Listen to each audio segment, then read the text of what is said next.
जंगल है जिसमें बहुत सारे जानवर रहते हैं। कौन कर तो यार 2 मिनट लगते हैं मैगी बनाने में, 2 मिनट उसको खाने में और बाकी 2 में बर्तन साफ हो जाते हैं। 6 मिनट सिर्फ इतने में समझा दूंगी आपको कि पुष्पा 2 इंडिया की सबसे बड़ी फिल्म बनने जा रही है या फिर नहीं। बोलो मंजूर? भरोसा ना हो शायद आपको, बट फिल्म देख ली है मैंने। इसके लिए काफी भाग दौड़ भी हो गई है। काफी से मतलब है पूरे 1800 किलोमीटर। वो भी एक अलग कहानी है, किसी और दिन समझा दूंगी। तो इंटरेस्टिंग मैं है 10 यार। पॉइंट्स बताती हूँ जिसके बाद बहुत बिल्कुल क्लियर इंटरेस्टिंग हो है। जाएगा पिछला आपको बार तो पुष्पा देखा 2 था हमने, देखनी अभी चाहिए देखते या हैं फिर नहीं, किसके टेक्स्ट में साथ क्या होता देखनी है। है या फिर किससे छुपा के देखनी है। पहले कहानी से मिल लेते हैं एकदम शॉर्ट में। पार्ट 1 जिसने देखा है वो 50% स्टोरी ऑलरेडी जानता है। बस फर्क इस बार ये है कि पुष्पा खुद पुष्पा से लड़ रहा है। भंवर सिंह जब पिछली बार फिल्म में आए थे तो वो एक पुलिस ऑफिसर थे। इस बार वो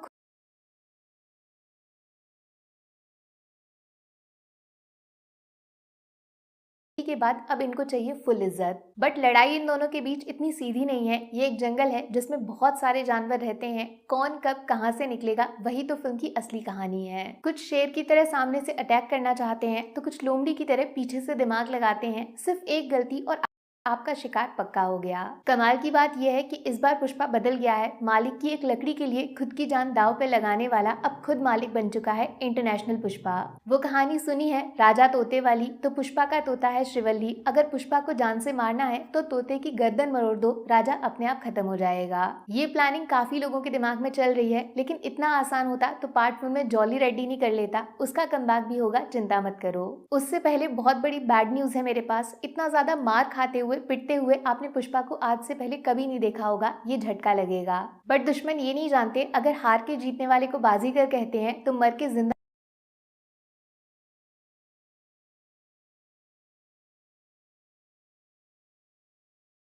होने वाले को पुष्पा कहते हैं। वापसी, वो भी एक अवतार की तरह। कांतारा के लास्ट 10 मिनट याद हैं? कुछ वैसा ही रिपीट होने वाला है। शर्त लगा लो, आंखें फटी की फटी रह जाएंगी। तो अब चलते हैं पॉइंट नंबर 1 की तरफ। पुष्पा 1 वर्सेस पुष्पा 2, सबसे बड़ा अंतर क्या है दोनों फिल्मों में? आसान सा जवाब है, फिल्म का बजट पूरे 400 करोड़। एक्शन सीन्स बहुत ज्यादा बड़े हो गए हैं। सिर्फ लंबाई में नहीं, उनका लेवल भी बढ़ गया है। पिछली बार सिर्फ जंगल था, इस बार समुंदर बोनस मिलेगा।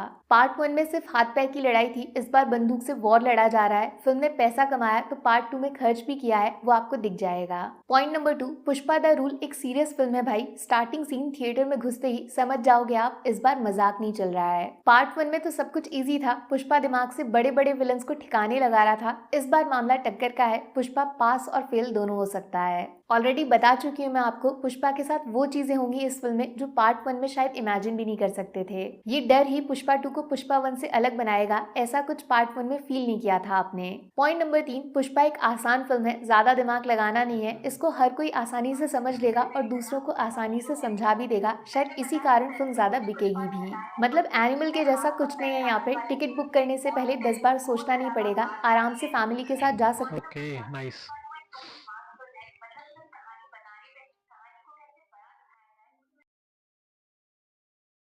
हो। बाद में जम के डिबेट करना पुष्पा हीरो है या विलेन। वैसे पता है सेंसर बोर्ड ने कुछ पार्ट्स हटाए हैं फिल्म से जिनमें हाथ और पैर काटने वाले सीन्स थे। वार्निंग दे रही हूँ, खून खराबा मारधाड़ है इस फिल्म में। पॉइंट नंबर 4, पुष्पा 2 एक टोटल मास फिल्म है। मतलब सिर्फ कहानी बताने पे नहीं, कहानी को कैसे बड़ा दिखाया जाए उस पर स्पेशल फोकस किया है। जैसे KGF 2 में बहुत सारे मोमेंट्स थे ना जो आज भी आपको नाम से याद हैं, वैसी चीजें पुष्पा 2 में भी मिलेंगी। थिएटर में कान फट जाएंगे।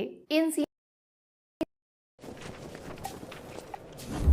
4 साल की मेहनत, 700 से ज्यादा टेस्ट फ्लाइट्स। लग रहा था राइट नहीं रॉन्ग ब्रदर्स है। पर इन सीन्स की वजह से ही देखी दिखाई फिल्म दोबारा देख ली ऐसा नहीं लगेगा। पुष्पा 2 एक टोटल नई फ्रेश फिल्म है जिसके अंदर इमोशंस वही पुराने रखे गए हैं। यहाँ पे कुछ लोगों को मौका मिलेगा KGF की तरह पुष्पा को ट्रोल करने का। लॉजिक वर्सेस सिनेमा का टॉपिक वापस खोल देंगे, लेकिन वो क्या जाने, फिल्म को फेस्टिवल में ऐसे ही बदला जाता है। पॉइंट नंबर 5, पार्ट 1 में सिर्फ पुष्पा की कहानी सुनाई जा रही थी, लेकिन पार्ट 2 में पुष्पा की पूरी दुनिया बनाई जा रही है जैसे मान लो वो एक रियल लाइफ कैरेक्टर है। लोगों के साथ पुष्पा का कनेक्शन, ये चीज पार्ट 1 में कहीं नहीं दिखाई थी, लेकिन इस बार फिल्म का अच्छा खासा टाइम खर्च हुआ है उस चीज को ऑडियंस को फील कराने में। इससे फायदा ये होगा कि आप पुष्पा के साथ इमोशनली जुड़ जाओगे। मैंने बताया ना, इस बार सब अच्छा अच्छा नहीं है, कुछ बहुत बुरा भी हो सकता है। उस वक्त आपको भी सेम वैसा ही बुरा लगना चाहिए, वरना फिल्म पिट जाएगी। इसीलिए काफी डिटेल्स बनाई गई हैं। श्रीवल्ली, पुष्पा और बाकी कैरेक्टर्स को जोड़ा गया है। यहीं से निकलता है पॉइंट नंबर 6। ये जो यात्रा वाला सीक्वेंस है ना, इसको अलग ही तरीके से इमेजिन किया गया है। जो आपने देखा है अभी तक ट्रेलर में, वो 1% भी नहीं है। शायद फर्स्ट टाइम ऐसा होगा जब पुष्पा के बारे में बात करते वक्त आपको अल्लू अर्जुन के अलावा समझ आएगा कि फिल्म के असली मास्टरमाइंड का क्रेडिट सुकुमार को देना है। उस जगह पे म्यूजिक, विजुअल्स, एक्शन और एनर्जी सब कुछ रिकॉर्ड ब्रेकिंग है। मतलब इंडियन सिनेमा का one of the most powerful scene हो सकता है वो, बिना किसी शक। मुझे नहीं लगता इस वक्त इंडियन सिनेमा में कोई ऐसा एक्टर होगा जो इतना बड़ा रिस्क लेगा ऐसा ट्रांसफॉर्मेशन चुन के, बट अल्लू अर्जुन ने एक्टिंग की नई कैटेगरी बना दी है। लेकिन पॉइंट नंबर 7 अल्लू अर्जुन के फैंस को चुभ सकता है, क्योंकि हीरो जितना सॉलिड है उसके बिल्कुल बराबर असर डाला है इस फिल्म के विलन और डेंजर भंवर सिंह ने। असली सरप्राइज इस फिल्म में यही एक कैरेक्टर है। पार्ट 1 में तो बस 10% शुरुआत हुई थी, इस बार